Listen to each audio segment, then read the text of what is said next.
Boa noite a todos, mais uma vez reunidos para mais uma semana dos nossos estudos rápidos do livro dos Espíritos. Hoje nós estamos iniciando a nossa aula 112, dentro do capítulo da Emancipação da Alma, que é o capítulo 8 da segunda parte do livro dos Espíritos. Na semana passada, na quinta-feira, nós vimos a primeira questão, que é a de número 413, desse subtítulo, Visitas Espíritas entre pessoas vivas. Para quem está acompanhando nosso estudo, nós falamos primeiro sobre o sono e os sonhos, e agora vamos falar sobre as visitas que podem se realizar e efetivamente realizam quando da emancipação das almas. Bom, vamos lá. Na questão, dando continuidade, na questão 414, Kardec vai perguntar: podem duas pessoas que se conhecem visitar-se durante o sono? Para quem tem acompanhado os estudos, a gente já falou um pouquinho sobre isso. Eu citei, inclusive, o exemplo, tem uma amiga que mora muito longe, em outro país, e nós temos uma sintonia muito grande, nós nos gostamos muito, mas às vezes é difícil conseguir tempo para se falar, principalmente por conta do fuso horário. Então, às vezes nós podemos sim nos encontrar. Não precisa nem ser combinado, não. Às vezes um dia que eu penso muito nela, ela pense muito em mim, não sei quem começa a pensar primeiro, mas o fato é que durante o sono físico de nós duas, em um horário comum, nós podemos, durante a emancipação das nossas almas, nos encontrar. Mas a resposta dos espíritos é certamente isso. Certo, e muitos que julgam não se conhecerem costumam reunir-se e falar-se. Pode ser, sem que os suspeites, amigos em outro país. É tão habitual o fato de ir desencontrar-vos durante o sono com amigos e parentes, com os que conheceis, e que vos podem ser úteis, que quase todas as noites fazeis estas visitas. Mas aqui eles falam uma coisa muito interessante, quer dizer, eu e a Magda já nos conhecemos há muitos anos, mas os espíritos estão dizendo assim, que nós podemos também ter amigos durante a emancipação das nossas almas, que no estado de vigília nós não conhecemos, amigos inclusive de outros países. Mas de onde viriam estes encontros, né? Podem vir de trabalhos em comum na espiritualidade. Podem vir de estudos em comum na espiritualidade. E podem ser velhos amigos de outras vidas. Mas que, nesta atual, nos encontramos separados. Eles cumprindo tarefas em determinada localização e nós cumprindo tarefas nesta localização em que nos encontramos. Mas lembrem-se, para o espírito, o sentimento, o amor, a simpatia, né? A identificação, a afinidade, não existem barreiras. É por isso que é possível, durante a emancipação das nossas almas, nós nos encontrarmos com velhos conhecidos ou novos amigos também, feitos durante as nossas experiências na nossa emancipação. Bom, 415. Que utilidade podem elas ter se as olvidamos? Então, quer dizer, Kardec falou assim, bom, tudo bem, então a gente pode encontrar, a gente pode ter novos amigos, fazer novas amizades, mas do que isso adianta se nós nos esquecemos, né? De ordinário, ao despertardes, guardais a intuição desse fato, do qual se originam certas ideias que vos vêm espontaneamente, sem que possais explicar como vos acudiram. São ideias que adquiristes nessas confabulações. Então, nós também já fizemos comentários sobre isso antes, quando estávamos estudando o subtítulo anterior sobre o sono e os sonhos. Então, mesmo que nosso aparelho fisiológico, mesmo que nosso aparelho perispiritual, né, esse combinado de cérebro perispiritual e cérebro material, mesmo que ele não seja ainda capacitado para guardar lembranças absolutas das nossas experiências durante a emancipação das nossas almas, o fato é que as lições que são recebidas durante essa liberdade do espírito, essas lições, as experiências dos trabalhos das atividades que possuímos durante essa emancipação, todas elas estão sendo arquivadas pelo espírito. É o nosso arquivo do inconsciente, que por hora nós não temos livre acesso, por conta não só dessa incapacidade física e perispiritual, mas também por conta, digamos assim, da limitação que nós temos nas nossas faculdades espirituais. Dia virá em que nós tenhamos muito mais livre acesso, né? Porque nosso espírito estará mais maduro, mais evoluído, as nossas faculdades, todas elas, muito mais avançadas. Então, será mais fácil administrarmos como espírito, como consciência, todos os nossos arquivos do passado, do presente e ainda aquilo que nós iremos desenvolver, que é o superconsciente. Nós não vamos falar sobre isso hoje. Mas o fato é, então, que os espíritos dizem assim, apesar de nós não nos lembrarmos durante a vigília, conscientemente, de todas essas experiências vivenciadas na emancipação da nossa alma, as ideias permanecem conosco e vão surgir como intuição. Vão surgir muitas vezes como uma solução que nós encontramos e achamos que a solução está só conosco e, na verdade, as ideias foram trocadas durante a emancipação da nossa alma entre os amigos espirituais ou mesmo nos estudos que fazemos e nas outras atividades que possuímos durante o sono físico, mas no qual o nosso espírito permanece ativo. 416. Pode o homem, pela sua vontade, provocar as visitas espíritas? Pode, por exemplo, dizer quando está para dormir: quero esta noite encontrar-me em espírito com fulano, quero falar-lhe para dizer isto? Então, a pergunta de Kardec é o seguinte: eu posso direcionar, ainda quando em vigília, as atividades que eu vou ter durante a emancipação da minha alma? A resposta deles: o que se dá é o seguinte: adormecendo o homem, seu espírito desperta, e muitas vezes nada disposto se mostra a fazer o que o homem resolvera, porque a vida deste pouco interessa ao seu espírito, uma vez desprendido da matéria. Ou seja, aqui os espíritos afirmam que, dependendo ainda do estágio evolutivo do espírito, nem sempre o que nós queremos em vigília corresponde àquilo que o nosso espírito, na liberdade temporária, quer. Por que eu disse para vocês, dependendo da nossa evolução, porque isso não está na resposta? Lembrem-se de todos os outros comentários a este estudo do Livro dos Espíritos extenso que nós estamos fazendo, que era necessário, já que nós estamos construindo, Kardec estava construindo a base da codificação espírita, que houvesse uma generalização. Não dava para você fixar todas as possibilidades. Então, era preciso trazer a base do conhecimento. Então, também nessa resposta, nós vamos perceber isso. Quer dizer, quanto mais, aí por lógica, de tudo que a gente vem estudando, eu posso presumir que quanto mais evoluído é o espírito, mais maduro o espírito, mais o seu querer durante a vigília corresponde ao querer do espírito imortal. Quer dizer, quanto mais ele está evoluído, mais ele está em sintonia com Deus, com as forças divinas, mais ele tem consciência das suas tarefas, dos seus deveres como espírito imortal, e ele busca, então, durante a vigília, viver isso.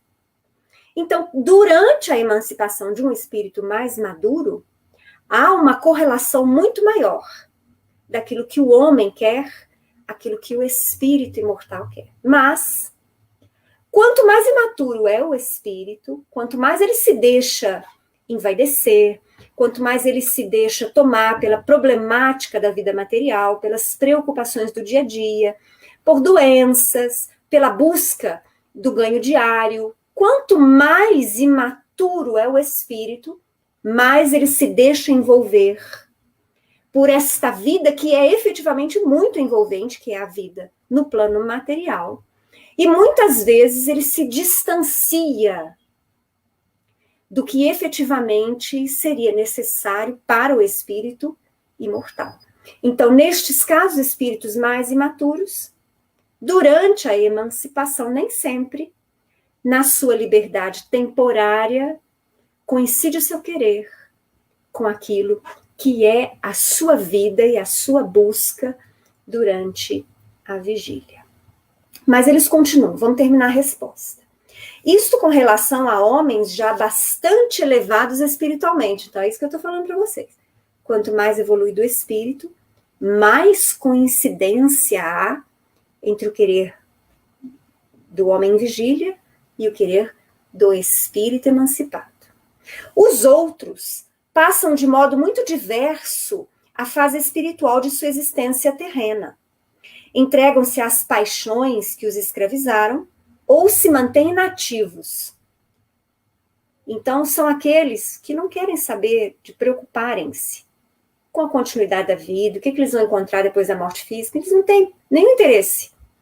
Eles têm interesse em viver e fruir o dia de hoje, esta vida, sem nenhuma preocupação com o futuro e muitas vezes sem preocupar-se também com aquilo que já passou.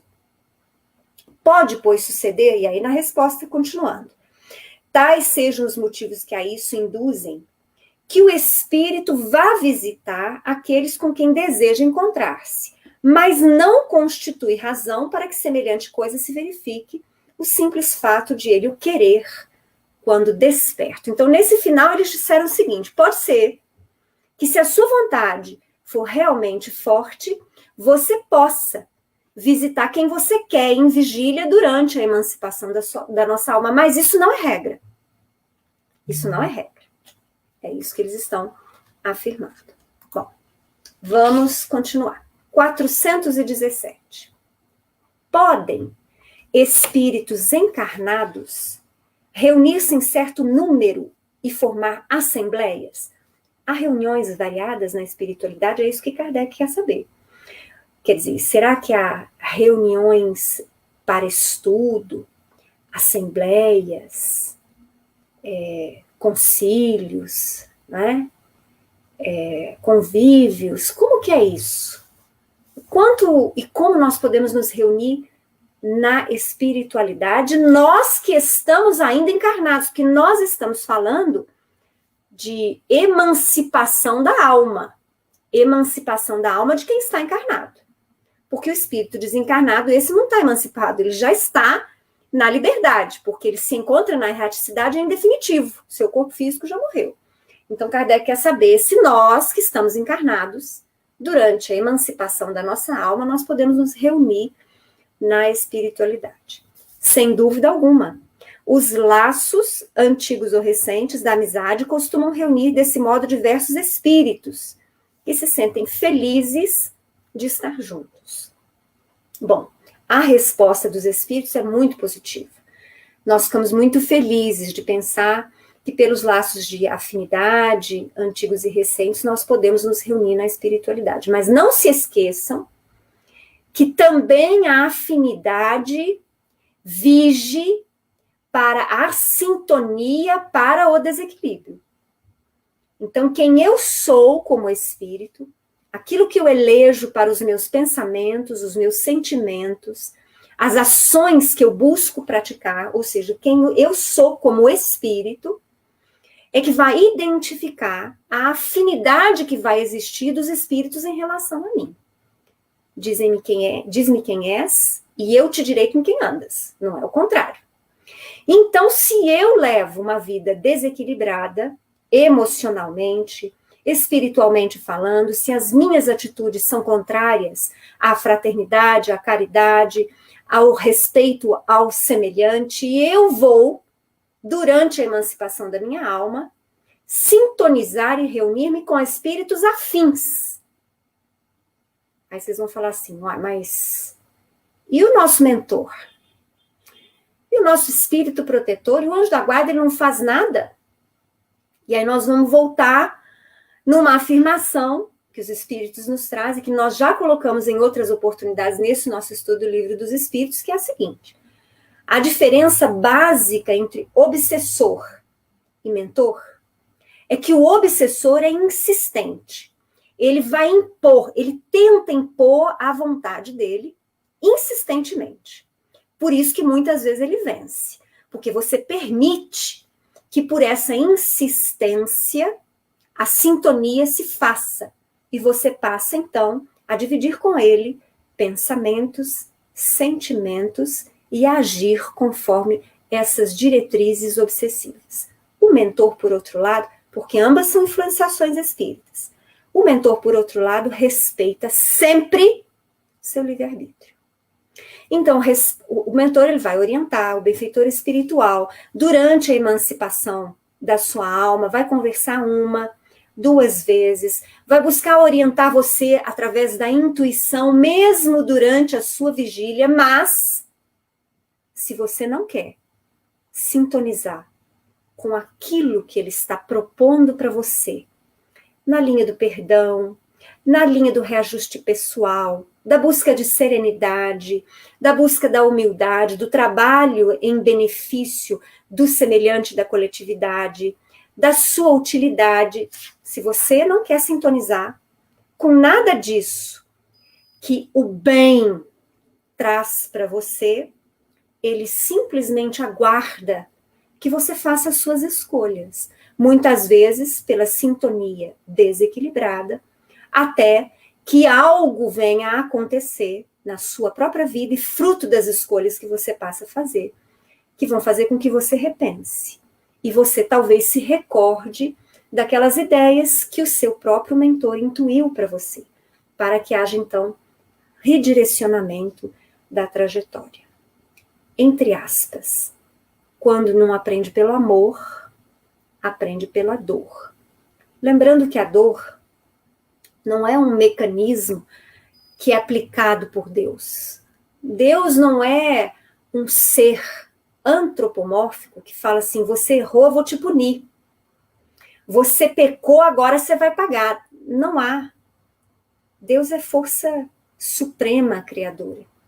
É a inteligência primeira, primária. Na verdade, o que acontece é que existem leis divinas criadas por essa força criadora primária que se aplicam a todos nós. Não digo só nós que habitamos a Terra, nem só nós que estamos nesse plano material da Terra, mas a todo o universo. E em sendo assim, quando você age em desarmonia a estas leis divinas, necessariamente você colhe o desarranjo ocasionado pela sua escolha. Então, o plantio é livre, a colheita é obrigatória. Então, não há um Deus punitivo. Não há um Deus que persegue você para punir, para que você expie, para que você aprenda. Na verdade, as leis divinas é que são aplicadas a todos nós, e quando nós as infringimos, nós respondemos pelo resultado da ação delituosa. É simples assim. Na questão 418, que é o último desse subtítulo, Kardec pergunta: uma pessoa que julgasse morto um de seus amigos, sem que tal fosse a realidade, poderia encontrar-se com ele em espírito e verificar que continuava vivo? E dado o fato, poderia ao despertar ter dele a intuição? Lembrem-se que quando a codificação espírita foi grafada no século XIX, não tinha celular, não tinha internet, não tinha computador. O telefone era raro nas residências mais abastadas. Então, via de regra, a correspondência se dava entre amigos por carta, por telegrama. Era mais demorado se obter informações. Então, Kardec está perguntando o seguinte: às vezes, você está achando que alguém está morto, ou pela ausência de notícias, ou porque alguém chegou para você e falou, chegou uma carta de algum lugar dizendo que está morto, ele quer saber o seguinte: pode, durante o sono físico, você, espírito, dirigir-se a esse que você pensava que estava morto e constatar que ele continua vivo? Essa é a pergunta de Kardec. Eles respondem: como espírito, a pessoa que figuras pode ver o seu amigo e conhecer-lhe a sorte. Então, isso é possível. Se lhe não houver sido imposto por prova crer na morte desse amigo, poderá ter um pressentimento da sua existência, como poderá tê-lo de sua morte. Então, aqui eles respondem o seguinte: não, possível é. Você está achando que um tio muito querido seu morreu, e aí você, durante o sono físico, a sua alma emancipa-se, vai ao encontro desse tio e você constata, durante a emancipação, que ele continua vivo. Quando você desperta, na manhã seguinte, você pode ter a intuição, o pressentimento de que ele então permanece vivo. E aí, geralmente, a gente vai em busca da notícia verdadeira. Mas Kardec fala também uma coisa muito interessante. Kardec não, os espíritos. Kardec só redige. Que você pode ter um pressentimento da morte de um amigo também. Como isso se daria? Vamos dar um exemplo fictício. Imaginem vocês que eu tenho um grande amigo, ou um parente, com quem eu tenho muita afinidade. E durante a nossa emancipação, nós nos encontramos na espiritualidade, e porque ele tem maior liberdade das suas faculdades espirituais, e porque eu também tenho maior liberdade das minhas faculdades espirituais, nós temos uma conversa muito séria e muito verdadeira, na qual ele me fala que ele tem certeza de que a sua tarefa reencarnatória está se encerrando e que ele deve deixar em breve tempo a Terra. Nós continuamos conversando, como estamos em espírito durante o desdobramento, usualmente isso não vai nos chocar, pode ou não nos chocar essa notícia. Nos despedimos, retornamos ao corpo físico e acordamos. Bom, eu não tenho essa lembrança absoluta das minhas experiências, dos meus encontros, das minhas conversas na espiritualidade. Mas eu posso ter, então, algum pressentimento em relação àquela pessoa. E, às vezes, isso pode nem acontecer na mesma manhã. Eu vou levando a minha vida, dali a alguns dias essa pessoa me liga, comenta comigo no telefone que não anda se sentindo muito bem, que anda se sentindo meio fraca, e eu desligo pensando assim, nossa, me veio um pressentimento de que fulano não está bem e que deve partir. Então é mais ou menos isso que os espíritos falaram, que é possível acontecer. E efetivamente acontece. Bom, encerramos aqui esse tópico das visitas espíritas entre encarnados. Em resumo, é possível. É possível, se a sua vontade for efetiva, for forte, que você se encontre com aquele que você está com saudade. Né? E agora nós vamos entrar, então, em outro tópico, dentro desse capítulo da emancipação da alma, que é a transmissão oculta do pensamento. Vocês percebam, são tópicos interessantíssimos, ligados ao homem encarnado. Percebam vocês. Bom, na questão 419,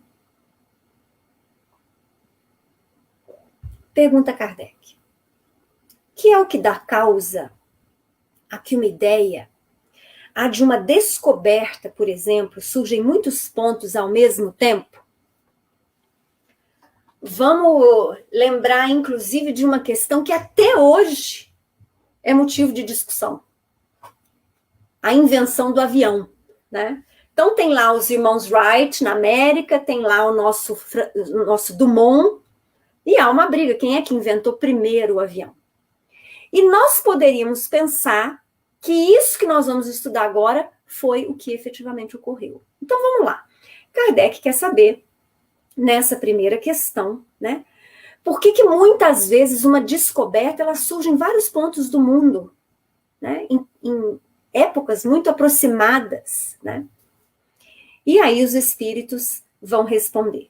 Já dissemos que durante o sono os espíritos se comunicam entre si. Ora bem, quando se dá o despertar, o espírito se lembra do que aprendeu. E o homem julga ser isso um invento de sua autoria. Então, veja só.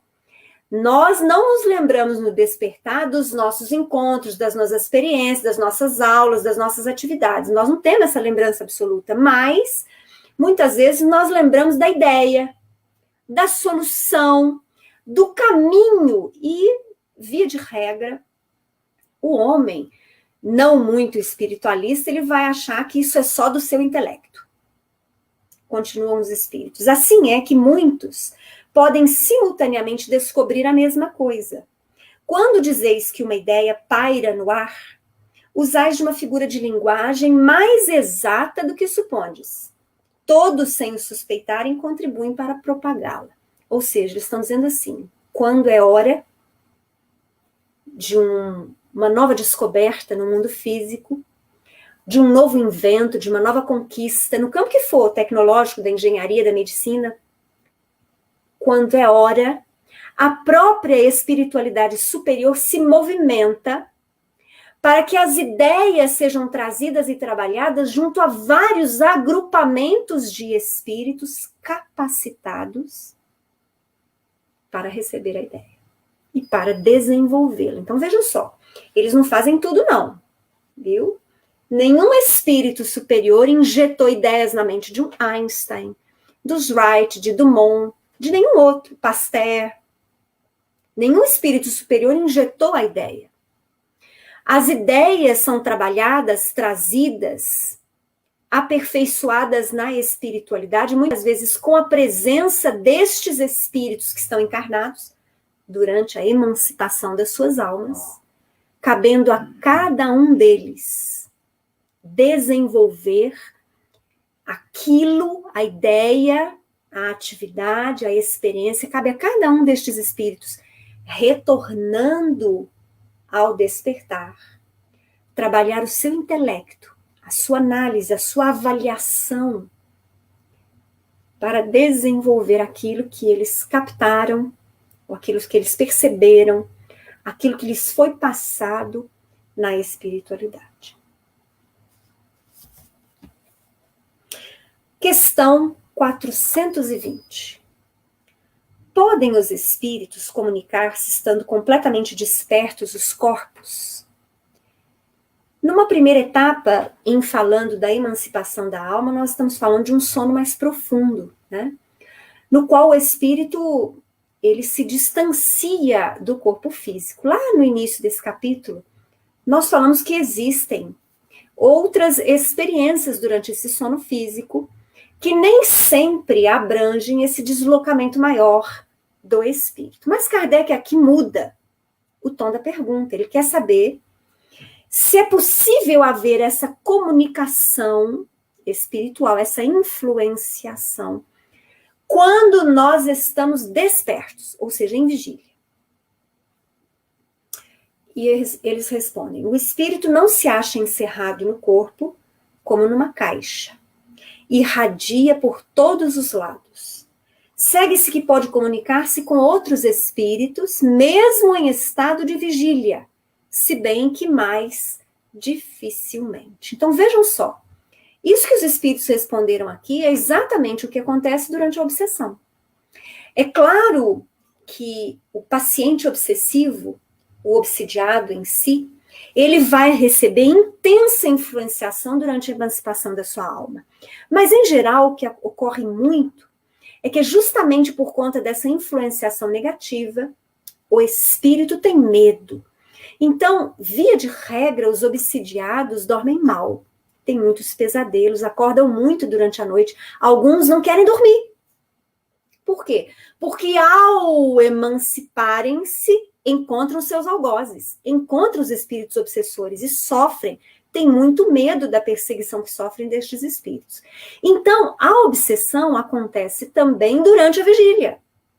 São os pensamentos desatinados, as vozes que se escutam em perseguição, ou xingando o obsidiado, que muitas vezes provoca o diagnóstico da esquizofrenia.